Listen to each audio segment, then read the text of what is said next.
Jadi pokoknya intinya anak ini bergerak untuk memenuhi kebutuhannya sehari-hari, kebutuhan otaknya. Halo, assalamualaikum. Assalamualaikum Amin. Waalaikumsalam. Apa kabar? Baik. Dokter gimana, Dok? Alhamdulillah baik banget. Sehat-sehat ya sekeluarga ya, Agak. Dok? Alhamdulillah.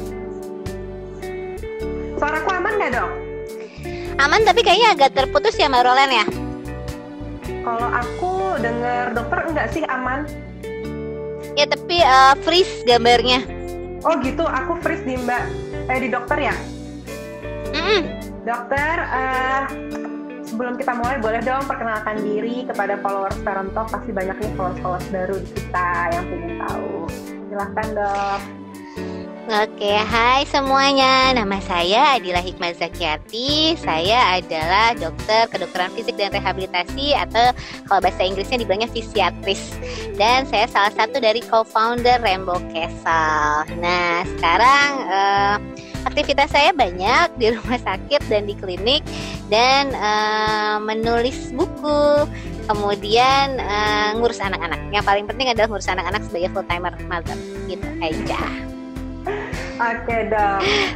Kita mulai aja nih, Dok, tentang aktif bergerak bikin anak belajar gitu. Seperti kita tahu kalau anak-anak tuh rasanya energinya nggak pernah habis ya, Dok ya.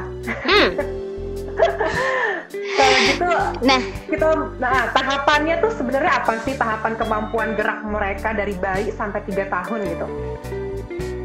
Oke, jadi yang paling penting adalah kita jelaskan dulu arti dari gerak itu sendiri, Mbak Rolen. Gerak itu adalah inner drive sebenarnya, dorongan seseorang manusia untuk memenuhi kebutuhannya. Jadi belum tentu kayak misalnya kenapa sih anak ini gerasak gerusuk banget gitu. Ya mungkin inner drive dia seperti itu, kayak gitu. Jadi bukan berarti kayak dia itu mengharapkan sesuatu yang jadi mengharapkan sesuatu kayak misalnya dia cari perhatian atau apapun. Nah, terus udah kayak gitu, kemudian kadang-kadang inner drive anak-anak ini malah membuat si anak ini tidak nyaman sebenarnya. Jadi kayak misalnya apakah dia bergeraknya ini nyaman, bergerak tidak nyaman. Pokoknya inner drive ini supaya si anak mendapatkan kondisi nyaman dalam tubuhnya, gitu loh. Jadi belum tentu si anak ini bergerak itu karena untuk memenuhi jadi pokoknya intinya anak ini bergerak untuk memenuhi kebutuhannya sehari-hari, ya gitu. Ya kebutuhan otaknya. Sebenarnya otak itu dapat nutrisi dari bergerak. Jadi kalau misalnya orang tidak bergerak, berarti si otaknya itu tidak well nourished gitu loh. Gitu, Mamin. Oke, jadi itu sebenarnya nutrisi untuk otak kita, justru gerak itu ya, Dok ya? Jadi gerak itu nutrisi untuk otak kita dikarenakan pada saat kita bergerak kita mendapatkan sense, kita mendapatkan pembelajaran sensori. Dan kayak misalnya kita meraba, melihat, mendengar, merasakan dengar, terus kita meraba sesuatu yang kasar, terus kita berguling segala macam, itu sebenarnya adalah nutrisi buat otak gitu. Nah, terus kemudian tadi Mami nanya gimana sih perkembangan 0 sampai 3 tahun. Mungkin mama papa di sini sudah banyak melihat bagaimana kalau misalnya anak-anak ini bergerak sesuai dengan tahapan milestone-nya. Tetapi kalau yang saya ingin jelaskan adalah secara singkatnya ya. Di sini aku punya boneka ya, Mamin ya. Kelihatan nggak sih boneka aku? Kelihatan. Nah, kalau misalnya anak usia 0, dia kan jadi sebenarnya si bayi itu sudah kalau misalnya Mamin lagi hamil, Zuhra ya anaknya Mamin ya? Iya, Zuhra betul. Waktu Mamin hamil Zuhra, pasti kan waktu dalam di dalam kandungan Zuhra bergerak ya, menendang gitu kan ya. Terus waktu lagi di USG dokternya akan bilang, ini anak lagi ngisep nih gitu kan. Oh, ini lagi berguling nih gitu. Tapi kenapa sih waktu udah lahir kok tiba-tiba si anaknya ngeplek aja gitu loh? Maksudnya pernah nggak sih bertanya-tanya waktu dalam kandungan tetapi kenapa waktu udah di luar kandungan anak aku itu tidak melakukan gerakan apa-apa gitu waktu lagi newborn. Nah itu nah sebenarnya pada saat di dalam kandungan dia itu terlindungi dengan air ketuban. Jadi air ketuban itu melindungi kita dari gaya gravitasi yang terjadi di dalam tubuh kita. Nah, waktu kita lahir, kita tuh belajar dari gaya gravitasi tubuh. Jadi gimana sih kita tuh jadi bisa kayak ada sesuatu yang berat, sesuatu kayak batu gitu. Jadi kenapa tuh kalau misalnya Isaac Newton waktu lagi dia mengamati apel itu kayak ngegelinding kayak gitu. Nah, itu tuh sebenarnya manusia itu juga merasakan hal yang sama seperti apel yang menggelinding itu, karena ada gaya gravitasi yang bergerak di dalam di tubuh kita. Nah, si anak itu yang awalnya dia di dalam kandungan dia bisa bergerak, di luar itu dia belajar untuk melawan si gaya gravitasi itu. Sampai sini paham nggak, Mamin? Paham. Oke. Nah, makanya dia berusaha untuk tahap demi tahap untuk mengenali kembali gerakannya, tetapi yang dulunya tidak melawan gaya gravitasi, sekarang dia melawan gaya gravitasi. Nah, yang paling dia dahulukan karena ini adalah bagian terberat dari tubuh adalah bagaimana supaya stabilisasi kepala dulu nih, supaya si kepalanya ini nggak jatuh gitu loh. Karena kepala ini adalah bagian terberat dari tubuh dia, ini memenuhi sekitar 8% sampai 10% keseluruhan berat badan tubuh kita sebenarnya, Mamin. Kemudian waktu dia kepalanya udah bisa ngangkat-ngangkat gitu, dia mulai nih si bagian atas tubuhnya. Nah, kita mulai meraih, kita mulai menggenggam, kita mulai bisa megang payudara ibunya, kita mulai kayak bisa raba-raba ibunya kayak gitu. Nah, setelah dia sudah mulai bagian atas tubuhnya yaitu lengannya, kemudian dia mulai nih si tonggoknya atau batang tubuhnya, atau misalnya kita bilang bagian dari tulang punggung ke bawah ini. Nah, setelah tulang punggungnya ke bawah kan dia mulai nih dia udah mulai bisa naik nih si bahunya nih, udah mulai bisa terangkat bahunya. Kemudian dia mulai si panggulnya mulai bisa berotasi kiri kanan. Jadi berotasi itu seperti muter kiri kanan, sehingga dia bisa mulai meraih kiri kanan, dia mulai bisa berguling, dia mulai bisa kayak misalnya dia lagi mau jatuh, ada sesuatu yang jatuh, dia satu bisa meraih topangan, yang satu dia bisa meraih barang yang jatuh. Jadi itu semua tahapan yang dari 0 sampai 3 tahun dipelajari anak-anak dengan gaya gravitasi yang terjadi di dalam tubuhnya. Gitu, Mamin. Oke, jadi pada intinya dia adaptasi dengan gravitasi yang sebelumnya itu dilindungi oleh ketuban tersebut ya, Dok, ya, di dalam perut ibu ya? Iya, betul. Oke, makanya kadang kepalanya tuh suka kayak agak oglek-oglek gitu ya, Dok, kalau awal-awal newborn iya. Gitu ya. Bobbing namanya, head bobbing kita bilangnya, head bobbing. Jadi kan berat banget gitu, karena berat banget sih kepalanya. Gitu. Okay. That's why juga kita harus stimulasi yang seperti motorik halus, motorik kasar gitu kali ya, Dok, ya? Ya, yang paling penting adalah kita motorik kasar dulu dan bagaimana si anak ini nyaman dengan sensorinya. Karena kayak misalnya nih, kalau si anak ini kita taruh di posisi tummy time, posisi telungkup seperti ini, kita bilang posisi tummy time.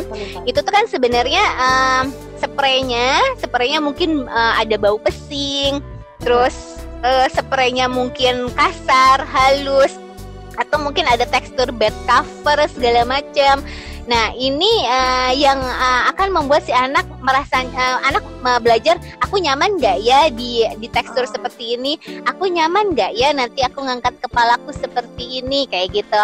Terus nanti kalau misalnya dia sudah mulai merasa nyaman, dia mulai steady nih, mulai bisa stabil kepalanya, jadi nggak oglek-oglek lagi nih kepalanya. Nah, terus dia mulai bisa nih ngelihat, wah, luas banget ya sekitar aku ini ya. Wah, mama di mana nih, papa di mana nih. Terus nanti kalau misalnya dia mulai mulai lebih stabil lagi, tangannya dia tuh udah mulai meraih nih. Kayak misalnya, aku mau rayap ke sini nih, aku mau ngejatohin bantal aku, kayak gitu. Nanti kalau misalnya dia mulai stabil lagi, dia akan lebih ngedorong bahunya. Terus dia akan melihatnya lebih luas nih, karena kan si bahunya jadi keangkat kan, bahunya jadi keangkat, terus dia lebih tinggi, terus dia akan lebih ngelihat, wow, mama. Nah, nanti setelah itu dia baru ke tangannya terlepas dari satu tangannya terlepas, terus dia mulai belajar untuk pindah satu posisi ke posisi yang lainnya, kayak gitu. Jadi tahapan-tahapan itu tuh seperti gym di rumah sebenarnya. Jadi seperti anak itu datang ke fitness center, tetapi dia melakukannya dengan sendiri, nggak usah personal trainer gitu, Mbak Roland. Oke, kalau gitu dari gerak-gerakan itu tuh dok, mereka tuh dapat belajar apa aja sih dok dari gerak tersebut? Nah, dari gerak tersebut mereka dapat, jadi setiap mereka belajar sesuatu, setiap mereka berpindah dari satu ke perkembangan yang lain, mereka mendapatkan kemampuan sensorik, yaitu bagaimana dia merasakan sense-nya. Terus dia mendapatkan kemampuan motoriknya, jadi gaining skill. Kemudian dia juga akan meningkatkan kemampuan dia berpikir, atau kita bilangnya kognisi, dan dia bisa engage, atau misalnya dia bisa terikat dengan lingkungannya, atau tahapan perkembangannya adalah tahapan perkembangan sosial. Jadi semuanya dapat sebenarnya. Jadi nggak perlu kayak misalnya kita pisah-pisahkan satu perkembangan lain, tetapi kita menjadikan satu dalam satu aktivitas saja, kayak gitu. Oke. Sekarang kalau itu bayi nih dok, kita mulai kebetulan followers Parentalk itu lebih banyak anak yang usianya 1 tahun sampai 2 tahun dan ke 3 tahun gitu ya dok.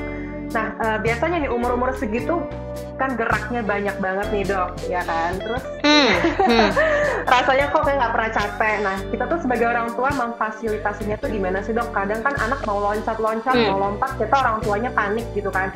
Aduh jangan lompat-lompat, nanti jatuh dan semacamnya gitu. Padahal mungkin sebenarnya mereka butuh itu gitu loh dok. Jadi sebaiknya apa sih orang tua yang harus dilakukan gitu dok?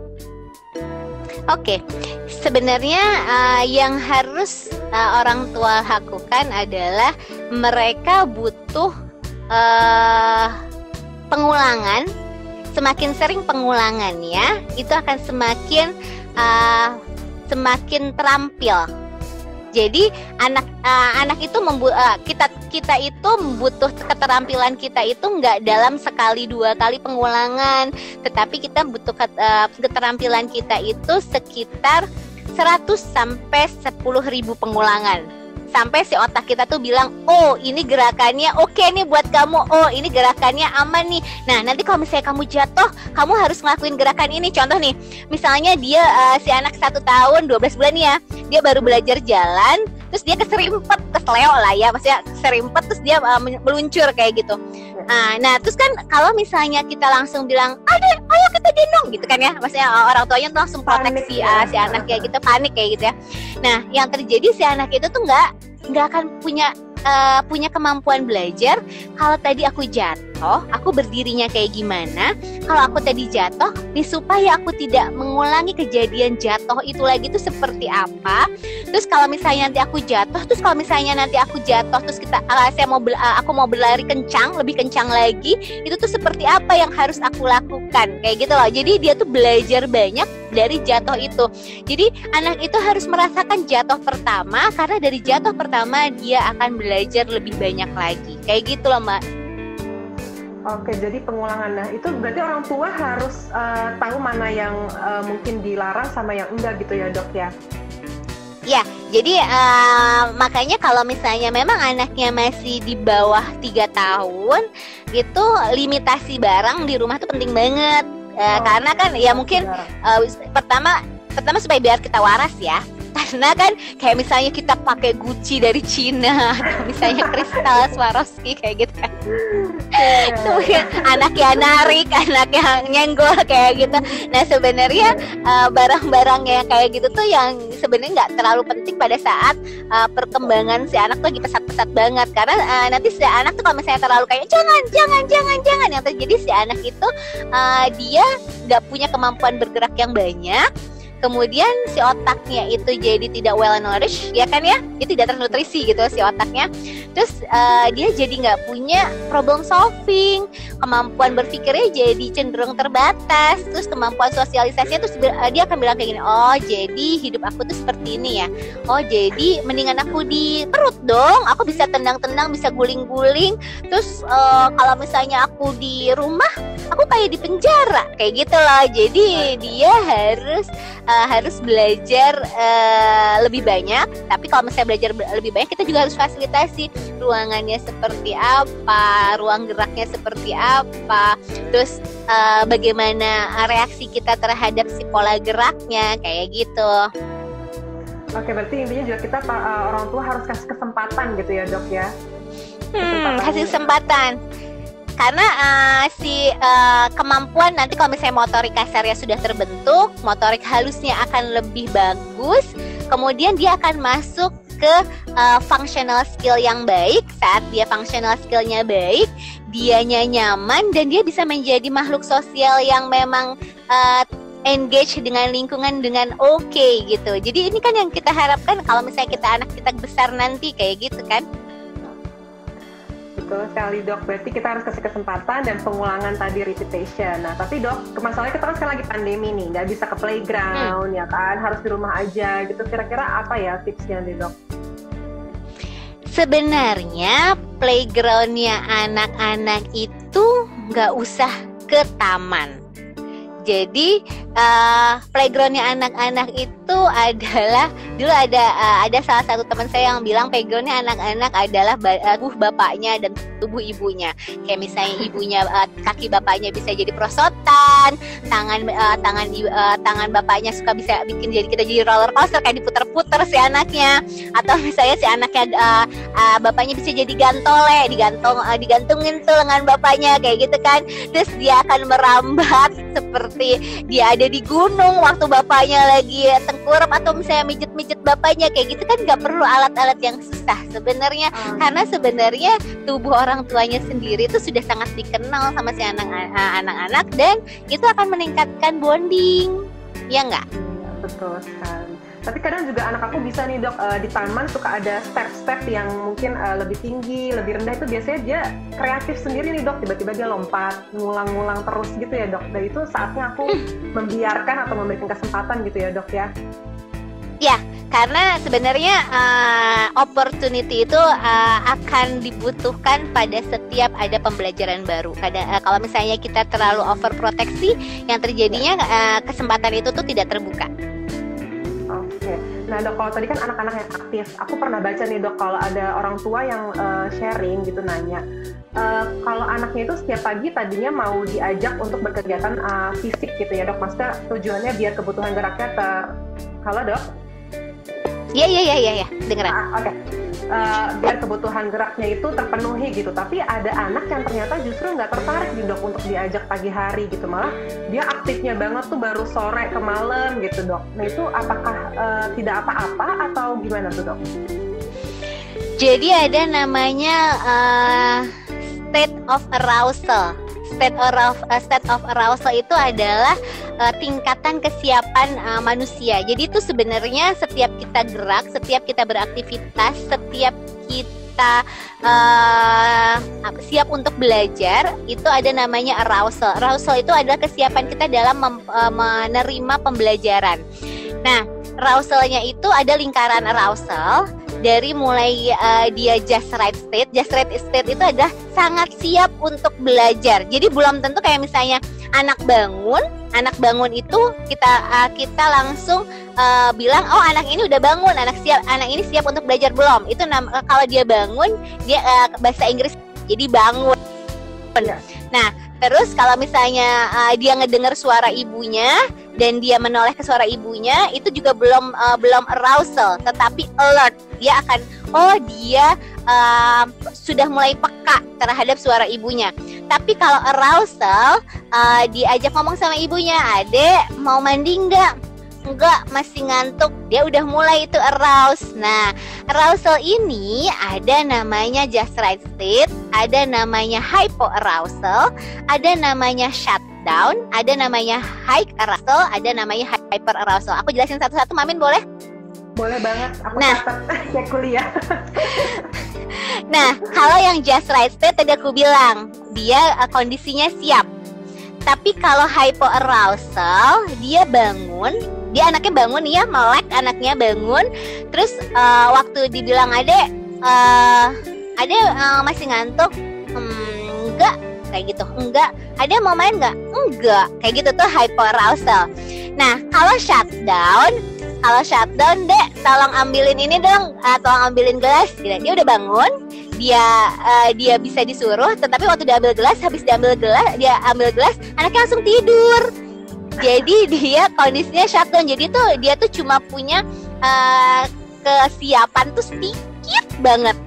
Waktu dia dikasih tugas yang berat, dia langsung nggak bangun lagi. Nah, kalau high arousal ini yang kita bilang si anaknya itu mintal-mintul. Apa ya? Jadi si anaknya itu gampang terdistraksi dari satu aktivitas ke aktivitas lain kayak gitu. Misalnya, terus kayak misalnya, kok anaknya rusuh banget sih. Nah itu bayangkan kalau misalnya dia tuh kayak overstimulasi gitu. Nah, kalau misalnya hyper arousal itu di atasnya high arousal, di mana dia udah overstimulasi, terus tiba-tiba hujan deras, terus tiba-tiba ibunya panik. Bayangkan kalau misalnya anaknya tuh lagi rusuh gitu, terus ibu bilang, ayo cepat hujan, itu semakin rusuh kan di otaknya, si anaknya jadi panik. Makanya si anaknya malah makin gak siap untuk belajar. Nah, kondisi-kondisi yang tadi, kondisi-kondisi itu yang akan berakibat bagaimana sih si anak sulit untuk menerima pembelajarannya. Yang tadi ditanyakan oleh Mamin, yang anaknya baru bangun maksudnya baru siap waktu siang, itu bisa jadi si anaknya itu kondisinya hypoarousal waktu pagi, dan dia baru just right state-nya itu pada waktu siang hari. Nah, kondisinya itu beda-beda setiap orang. Arausalnya tuh kapan? Kayak aku nih kondisi arausalnya tuh just right state aku tuh kalau misalnya aku udah tidur 5 menit aja, terus aku bangun tuh kayak punya energizer gitu loh. Jadi terus aku langsung wow, aku kayak bangun banget. Jadi tuh aku akan bisa ngomong kayak gini, bisa ngomong sampai lancar kayak gini, kayak gitu Mbak Mamin. Nah, ya, kondisi-kondisi yang kayak gitu yang harus segera di screening. Jangan-jangan si anak ini memang ada kondisi gangguan arousal, gangguan sensori, atau justru memang motoriknya itu belum tercapai sehingga waktu dia melakukan aktivitas itu mudah merasa lelah, kayak gitu. Oke, nah dok, ada yang nanya nih dok, tipe-tipe arousal ini bisa nggak sih, cara ngamatinnya gimana? Terus bisa berubah nggak seiring usianya? Jadi arousal ini sebenarnya bisa berubah usianya, bisa aja sih, asal kitanya orang tuanya ini mengerti bagaimana sih kondisi anaknya, apa kondisi anaknya ini benar-benar hypoarousal atau high arousal. Jadi kadang-kadang tuh kita tuh nggak paham bahasa tubuh si anak. Contohnya kayak gini nih. Aku selalu mengasumsikan kalau misalnya kita bayi di usia 6 bulan, di bawah usia 6 bulan, kita tuh paham banget ya bahasa tubuh anak. Kayak misalnya anaknya lapar, anaknya popoknya basah, anaknya bosen, anaknya pengen digendong, kayak gitu ya. Kayak misalnya dia nangisnya tuh beda, terus gelagatnya tuh beda gitu ya. Nah, tapi umumnya setelah anaknya ini udah bisa bergerak, atau misalnya dia bisa duduk, atau dia udah mulai bisa memainkan mainannya sendiri di atas 6 bulan ke atas, kita tuh jadi kurang peka terhadap bahasa tubuh si anak. Nah, kayak misalnya dia butuh stimulasi yang lebih, dengan hypoarousal tuh dia butuh stimulasi yang lebih, kayak misalnya dia butuh lebih banyak kayak stimulasi yang bolak-balik nih, kayak diputar-putar nih si anaknya, wow, kayak gitu ya, dilempar-lempar ke atas, diputar-putar gini sama ibunya. Mungkin dia waktu hypoarousal butuh kayak gitu. Tapi karena kita mulai merasa, anak kayak aku biasa aja sih, kayak gitu, kayaknya nggak ada masalah apapun yang harus aku khawatirkan. Mungkin waktu dia tidur tadi dia ngantuk aja karena tadi kecapean ngeraih mainannya. Nah, justru itu yang kadang-kadang setelah 6 bulan orang tua tuh kurang peka peka gitu loh Mamin. Jadi kadang-kadang kita tuh jadi nggak bisa ngebedain apakah si anak ini butuh stimulasi yang lebih, stimulasinya yang dikurangin, atau menurut ibunya ya ini cukup-cukup aja kok, menurut aku anak aku biasa-biasa aja kayak gitu. Oke, jadi kita harus amatin dulu setiap harinya, dan setiap anak itu berbeda ya dok, nggak bisa semua anak itu alertnya tuh pagi kayak anak-anak lain gitu ya dok ya? Iya betul. Oke, itu tentang arousal. Sekarang ada pertanyaan masuk nih dok tentang bergerak lagi. Bergerak ini tuh maksudnya bergerak yang gimana sih dok gitu, yang dibutuhin anak? Apakah bergeraknya itu dalam tahapan berlari-lari terus, atau manjat-manjat terus, atau nggak ada batasan? Nggak ada batasan sebenarnya. Sebenarnya juga nggak perlu ke playground, karena sebenarnya kayak misalnya gimana kalau misalnya mamanya lagi ngepel terus anaknya gelendotan di kain pelnya, terus anaknya juga jadi lapelnya gitu loh. Itu sebenarnya juga bergerak, karena dia juga akan mendapatkan sensasi sensoriknya yang bagus. Gimana kalau mamanya lagi ngosek kamar mandi terus anaknya ikutan ngosek, atau enggak anaknya main ski di kamar mandi kayak gitu. Jadi nggak perlu kayak susah-susah banget. Atau misalnya gimana kalau ibunya lagi bikin donat, kita anaknya disuruh ngulenin walaupun donatnya cuma seuprit gitu, kayak gitu kan. Jadinya nggak usah kompleks banget, karena sebenarnya motorik kasar itu selalu kita umpamakan dengan gerakan yang besar, gerakan berlari, gerakan manjat kayak gitu ya. Tetapi sebenarnya kayak gerakan kayak gini tuh juga motorik kasar, sedangkan kalau motorik halus itu lebih presisi gitu lah. Kayak misalnya kita ngupil, contohnya sikat gigi kayak gitu kan. Terus ngelap tapi ngelap sendok kayak gitu. Sedangkan kalau misalnya ngelap kaca atau ngelap mobil itu juga sebenarnya bentukan dari motorik kasar.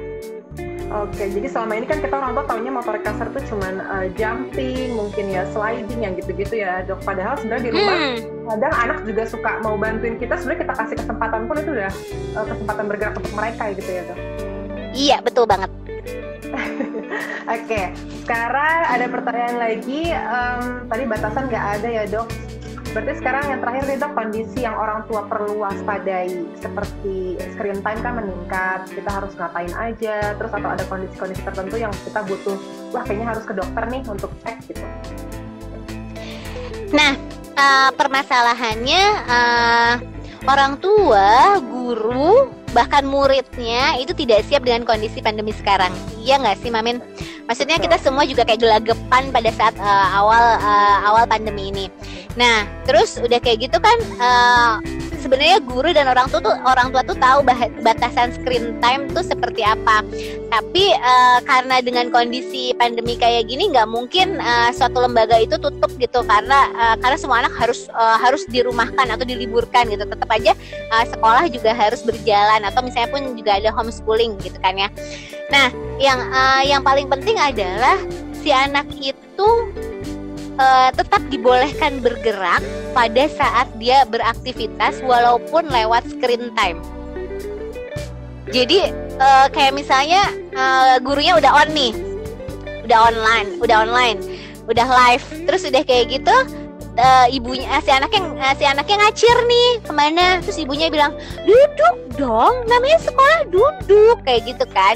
Nah, perbedaannya adalah pada saat di sekolah, terutama waktu yang kita preschooler itu tuh anak-anak ada senam, ada aktivitas kayak main dulu sama teman-temannya sebelum masuk kelas, terus dia ada marching atau jalan berbaris ke arah kelas. Itu sebenarnya walaupun hal-hal yang menurut kita sederhana, itu sebenarnya mengaktifkan kondisi arousal state tadi gitu. Sedangkan kalau misalnya di sekolah, waktu di rumah, belum tentu si anak ini tuh bisa kayak ngikutin aktivitas gurunya senam. Belum tentu dia mau ngikutin karena mungkin bangunnya juga telat, atau mungkin ibunya tadi terlalu lama nyiapin makanannya, atau misalnya tadi dia belum mandi kayak gitu. Nah, Jadi justru yang kayak gini tuh kita harus persiapkan pada saat school from home. Oke anak, kita mau sekolah jam 8, kita lari-lari dulu yuk, atau kita bantuin mama yuk masak, atau misalnya kita mandinya boleh ya sambil nyuci baju supaya dia bangun dulu nih, siap dulu si sensorinya untuk belajar. Nah, terus pada saat dia dalam kondisi belajar pun itu tuh jangan terlalu lama. Jadi jangan terlalu lama dia banyak duduk, karena pada saat dia duduk itu sebenarnya dia tidak waspada terhadap tubuhnya, tidak waspada terhadap gerakan ototnya. Karena misalnya nih aku duduk terlalu lama, aku lama-lama lagi ngelendot kayak gini kan ya Mamin ya? Betul. Nah, pada saat ngelendotnya ini kita tuh jadi nggak alert sama tubuh kita nggak alert sama gerakan tubuh kita, dan malah justru lendotan ini tuh malah nggak bikin otak kita aktif, malah bikin otak kita shutdown gitu. Nah, terus kadang-kadang kayak misalnya gimana sih kalau misalnya duduknya nggak di kursi, gimana kalau misalnya anaknya duduknya di gimbal, atau misalnya di bola yang bisa njot-njotan, boleh dong, atau misalnya duduknya di kursi goyang, boleh dong sebenarnya, karena dengan posisi dia banyak bergerak itu akan membuat dia keep alert sebenarnya. Itu anak kecil kan juga masih butuh belajaran banget. Kalau kayak kita kan masih udah lumayan bisa lah ya dok ya untuk alert dalam duduk yang lama gitu ya. Kalau anak-anak kan rentang fokusnya juga mungkin masih belum panjang ya dok. Jadi itu berpengaruh. Enggak juga sih. Enggak juga. Orang dewasa justru juga malah banyak gangguan alertness, karena mereka kan menggunakan banyak kognisi ya, menggunakan banyak kemampuan berpikir kita sehari-hari. Nah, terutama nih kalau misalnya ngetik terus tiba-tiba laporannya harus beres cepat, atau misalnya ada Zoom meeting yang tiba-tiba berurutan kayak gitu kan, dan dia tuh kan jadi akan berpikir terus. Nah, waktu berpikir kita tuh jadi tidak bisa mengkoreksi tubuh kita. Yang perlu aku tekankan di sini adalah sebenarnya yang kita bangun di usia 1 tahun ke bawah, dari dia belajar tengkurap sampai berjalan, itu tuh adalah kontrol postur kita, supaya postur kita itu kondisinya dalam kondisi segaris gitu loh Mamin. Kalau misalnya orang dewasa itu kan makin lama tuh makin bungkuk kayak gini bungkuk, nih. Betul, iya. Makin bungkuk, terus makin bahunya tuh kayak gini kan, karena dia terlalu banyak typing gitu kan. Nah ini yang karena dia terlalu dalam kondisi kenyamanannya dia ini malah makin bikin postural kontrolnya bagus. Nah, postural kontrol ini bukan hanya melulu gangguan motorik saja, tapi ini juga akan berefek ke gangguan emosi. Oke, sejauh itu dok, sampai ke emosi juga? Iya, karena kalau misalnya dia posisinya kayak gini, aliran oksigennya tuh nggak bagus, aliran sarafnya juga nggak bagus, aliran sensasinya tuh juga nggak bagus. Yang terjadi dia tuh kayak kurang peka gitu ya, terus jadi gampang sumbu pendek gitu. Terus gampang ngos-ngosan, gampang capek, kayak gitu. Oke, jadi dari kecil tuh harus dibiasakan gerakannya banyak dan dipenuhi ya dok. Nah, kalau gitu dok, ada pertanyaan terakhir nih dok, indikatornya. Kan kita nggak tahu nih usia 1 butuh geraknya sampai mana, usia 2 sampai mana, usia 3 sampai mana. Kita tahu cek indikatornya itu ada nggak sih di tempat yang untuk bisa dicek, dan kita biar tahu juga nih udah tepat atau belum sih di usia 1 tahun ini gitu. Nah, yang jelas kalau misalnya di bawah di usia 1 tahun, indikatornya kalau anak ini aktif, banyak gerak, tapi kontak matanya masih eye kontaknya masih bagus dengan pendampingnya, dengan orang tuanya, berarti tidak perlu ada yang dikhawatirkan. Terus kalau misalnya si anak ini masih bisa kayak kita kasih rules, nanti naiknya ke sininya kalau misalnya mamanya ada di sini, mama lagi di sini ya ngedampingin adik. Kalau misalnya lagi jauh sampai step yang mana kayak gitu. Kalau dia masih bilang iya oke kayak gitu, itu masih dalam kondisi normal. Terus yang ketiga adalah kalau misalnya dia mau berulang-ulang, tetapi berulang-ulangnya itu tadi hilang kontak matanya, terus tapi ulang-ulangnya tuh kayak adiktif gitu loh. Jadi kalau misalnya kita adiktif tuh kayak mabok gitu ya, bener-bener kayak nggak waspada terhadap sekitarnya, itu harus di screening. Oke, dan screening itu biasa di DSA gitu ada ya dok ya? Di DSA bisa, di dokter rehab juga bisa. Oke dokter, sebenarnya masih banyak pertanyaan karena waktunya juga udah tinggal sebentar. Cuman dokter boleh dong infoin kira-kira dokter ada event atau apa dari Rainbow Castle juga boleh diinfokan loh dok, biar soal Praperas tahu. Oh iya. Oke, aku bilang dulu aku selamat ulang tahun ya buat Parent Talk. Aku lupa tadi. Usia 3 tahun. Iya, usia 3 tahun. Aku wow, lama juga ya. Terus aku jadi ingat kapan ya pertama kali aku ngobrol sama Parent Talk, kayaknya udah lama banget sama Mamen juga kan ya. Nah, jadi yang terdekat adalah bulan Desember ini kami ada kelas makan. Kalau yang saya adain ya, yang psikolog juga ada beberapa kelas, tapi yang saya adain ada kelas makan bulan Desember ini yang untuk umum. Karena yang untuk yang November ini hanya karena aku habis ngeluarin buku ya Mamin ya. Nah, bukunya itu tentang teman baru, mengenal teman baruku. Nah, ini bukan buku tentang makan. Nah, kemarin kami sudah mengadakan kelas makan untuk 50 pembeli pertama buku mengenal teman baruku. Nanti yang minggu kebutuhan khusus, yang bulan Desember itu adalah untuk umum.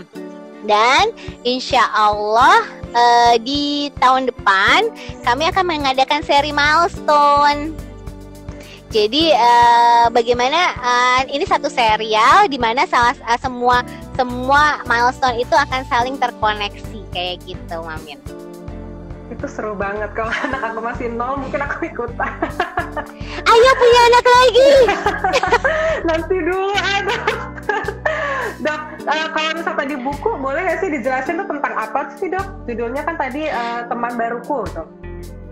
Jadi bukunya mengenal teman baruku. Oh, bukunya lagi nggak di sini.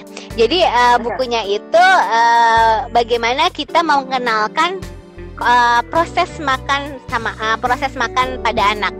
Jadi di bukunya itu sebenarnya ada lubang-lubangnya, ada lubang hidung, ada lubang mata, ada lubang tangan, ada lubang bibir, ada lubang lidah. Nanti si anak itu bisa menggunakan indera mereka melalui proses pengenalan indera lewat makanan gitu.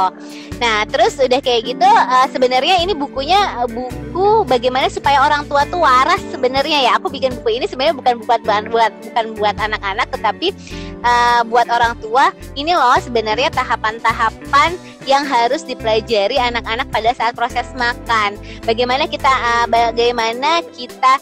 bisa sabar dalam proses mendampingi si anak makan kayak gitu, Mamin. Oke, jadi biar kita tuh nggak cuma nyuapin doang gitu ya dok. Kalau anak nggak mau makan kita cuma marah doang gitu ya. Kenapa sih nggak mau makan? Padahal waktu IG Live kita pertama kali itu ternyata prosesnya sangat panjang dan aku kayak ternyata sedetail itu gitu. Iya, dan ini nanti kayak dibuat detail lagi. Jadi di situ nanti di belakangnya ada edukasi orang tuanya. Kenapa sih dia sampai susah mengenal makan? Dan kenapa sih aku sampai tiba-tiba mengeluarkan buku ini? Karena semakin banyak pasien-pasien yang datang ke aku dengan gangguan makan, Mamin. Terus udah kayak gitu, dan maksudnya kalau misalnya dari 10 pasien ya 10-10-nya itu ya gangguan makan. Palingan gangguan motorik, gangguan sensorik itu bisa dihitung jari sekarang. Malah justru lebih banyak gangguan makan kayak gitu. Gangguan makan itu including GTM gitu ya dok? Atau ada yang lain? Gangguan makan itu nggak hanya GTM, biasanya anaknya melepeh, anaknya nggak bisa ngunyah, atau anaknya pakai selang bantu makan. Nah kalau dari bukunya bisa beli di mana nih dok? Harus di Rainbow Castle aja kah atau di toko buku ada? Jadi belinya hanya di Shopee-nya Rainbow Castle, hanya ada di situ. Belanja dan bukunya semakin menipis. Harbolnasnya kita udah lewat. Tadi ada yang nanya lagi, judul bukunya adalah Mengenal Teman Baruku, betul ya dok? Iya, Mengenal Teman Baruku, dan insya Allah Desember ini aku ngeluarin buku lagi. Itu tentang makankah atau ada yang lain? Tidak, lihat aja nanti ya. Oke deh dok, kalau gitu dokter terima kasih loh atas waktunya, mau diajak IG Live lagi kapan-kapan. Iya, terima kasih banget Mamin, senang banget loh. Iya, senang banget kalau diajak. Oke, thank you ya Mbak. Sehat-sehat sama keluarga ya dok. Sehat-sehat Mamin, salam buat keluarga. Oke, bye-bye, Assalamualaikum. Waalaikumsalam.